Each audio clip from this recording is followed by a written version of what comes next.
খালি বলে যে করতেছে। তখন আমি বললাম কি যে ঠিক আছে তাহলে হয়তো দরজা খুলতেছে না, জ্বর আসছে, হয়তো ওষুধ খেয়ে শুয়েছে।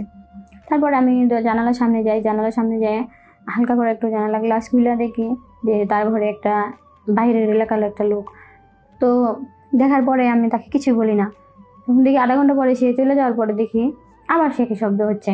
তখন দেখি আরেকজন লোক। তো এরকম করতে করতে তিনজন আমি রাতে দেখলাম। দেখার পরে আমি কিছুই বলি নাই। তো একদিন, 2 দিন, 3 দিন, 4 দিন এরকম প্রত্যেক দিন আমি তাকে দেখি যে 2-3 জন করে লোক আমার শাশুড়ির ঘরে আসে। তো আমার শ্বশুর তো বাহিরে থাকে, ঢাকাতে থাকে। তো আমার শাশুড়ি ঘরে যখন প্রত্যেক দিন 2-3টা করে লোক আসে, তখন আমি তো একটা জোয়ান মেয়ে, আমার তো মনে হচ্ছে আমার শ্বশুর স্বামীও তো বাইরে থাকে, তাহলে আমার বিয়ের 1 সপ্তাহ পরে আমার স্বামী আমাকে দিয়ে চলে গেছে। তখন আমি আমার শাশুড়িকে বললাম যে বাবা তো বাড়িতে থাকে না, ঢাকা থাকে, তাহলে আপনার ঘরের মধ্যে প্রত্যেকদিন একজন করে লোক দেখি, আসলে কি বলবো বলেন তো। তখন আমার শাশুড়ি বলতেছে যে দেখো, তোমার শ্বশুর আমাকে বিয়ে করার পরে এরকম 1 বছর পরে থেকে যখন তোমার স্বামী পেটে, তখন আমাকে থিয়ে সে ঢাকাতে থাকে। তখন আমার জীবনে সুখ শান্তি আহ্লাদ বলতে কোনো কিছু পাই না। তখন আমার অল্প বয়স ছিল, তখন থেকেই আমি আমার জীবনে কোনো শান্তি পাই না। আমার নাম পপি, আর আমি আপনাদের কাছে আসছি আমার জীবনের একটা গল্প নিয়ে। তো আমার দেশের বাড়ি হচ্ছে আপনার যশোরে। তো যশোর থেকে আমি আসছি আমার একটা জীবনের গল্প নিয়ে। আসলে আমার বিয়ের 3 দিন পরে দেখি আমার হাজবেন্ডে ঢাকা একটা চাকরি করে। তো সেখানেই থাকে। আমার শ্বশুরও বিয়ের আগে থেকে ঢাকাতে থাকে। তো আমার স্বামীও বিয়ের পরে ঢাকায় একটা গার্মেন্টসে জব করে, আর আমার শ্বশুর ওখানে একটা সিকিউরিটি গার্ডে চাকরি করে। তো তারা আমার বিয়ের পরে আমার স্বামী যখন বিয়ের 1 সপ্তাহ ভিতরে চলে যায় ঢাকাতে, তখন আমি বাড়িতে একা থাকি আর আমার শাশুড়ি থাকে।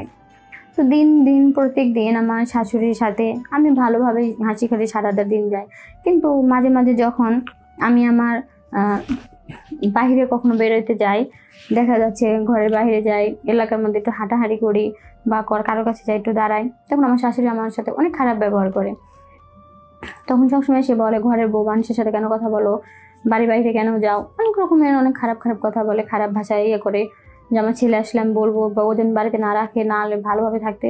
সে আমার সাথে প্রত্যেক দিন একটা না একটা বিষয় নিয়ে ঝগড়া করতোই, গ্যাঞ্জাম করতোই। তখন একদিন আমি আমার হাজব্যান্ডকে বললাম যে দেখো, তোমার মা আমার সাথে সবসময় খারাপ ব্যবহার করে।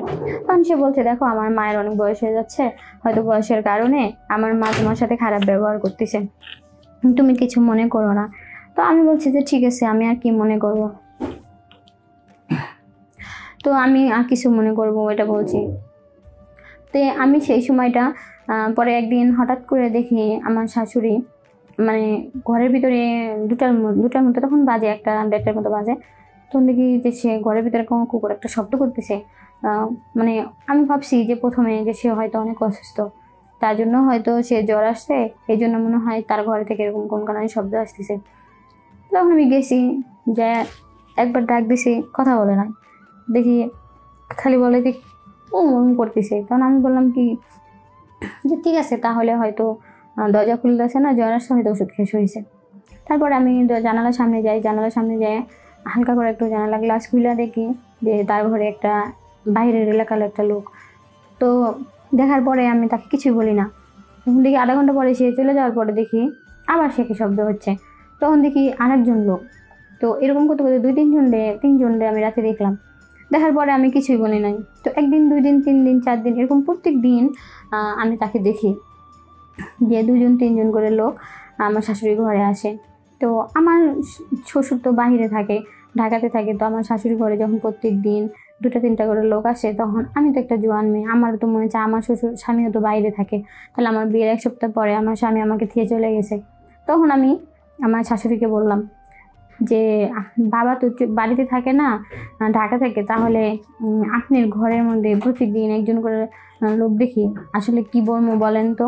তখন আমার শাশুড়ি বলতেছে যে দেখো, তোমার শ্বশুর আমাকে বিয়ে করার পরে এরকম 1 বছর পরে থেকে যখন তোমার স্বামী পেটে, তখন আমাকে থিয়ে সে ঢাকাতে থাকে। তখন আমার জীবনে সুখ শান্তি আহ্লাদ বলতে কোনো কিছু পাই না। তখন আমার অল্প বয়স ছিল, তখন থেকেই আমি আমার জীবনে কোনো শান্তি পাই না। তো আমি কি করব?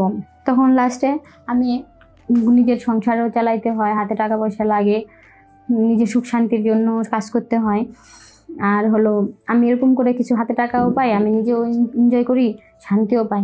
তখন আমি বললাম যে দেখেন মা, আপনি যেমন আপনি স্বামীর জন্য থাকতে পারলেন না, আপনি এই বয়সেও বললেন, তাহলে এখন আপনি ছেলেও তো বাইরে থাকে, টাকা থাকে, আমার বিয়ের 3-4 দিন পরে চলে গেছে, তাইলে আমি কি আমার মনে কি কিছু চায় না বলেন? আমারও তো এখন শরীরে এনজয় করার সময়। তখন সে বলতেছে যে ঠিক আছে, তুমিও এনজয়, তোমার ওই বয়সে এনজয় করার দরকার, আমিও জানি। তো তুমি আর আমি এখানে যাই করি, সব কিছু নিজেদের মধ্যেই থাকবে, তুমি এটা টেনশন করো না। তারপরে আমাদের গ্রামের পাশের গ্রামের এক নিম্বরের ছেলে, সে আমাকে অনেক চয়েস করতে পারে, তার সাথে একদিন কথা বললে আমার শাশুড়ি বলছে যে আমাদের বাড়িতে যাই রাত্রে। তখন তো সে মনে করছে যে আমার শাশুড়ির কাছে যাইতে বলছে।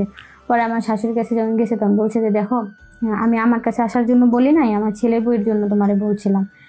তখন সে তখন বলতেছে যে আমার ছেলেও তো ঢাকা থাকে, আমার ছেলের বউয়েরও তো মনে চাই, এই জন্য আমি তোমাকে আসতে বলছি। তো আমার সাথে তার সাথে আমার একটা ভালো একটা সম্পর্ক হয়েছিল, সম্পর্ক আগে থেকে আসছিল। তো এই জন্য সে আমার সাথে আর কোনো কথা বলে নাই। কথা না বলে আমি আমার শাশুড়ির কথা মতো আমি ওরকম করে দিনের পর দিন সময় কাটাই, এনজয় করি, নিজের হাতে তো টাকা থাকে।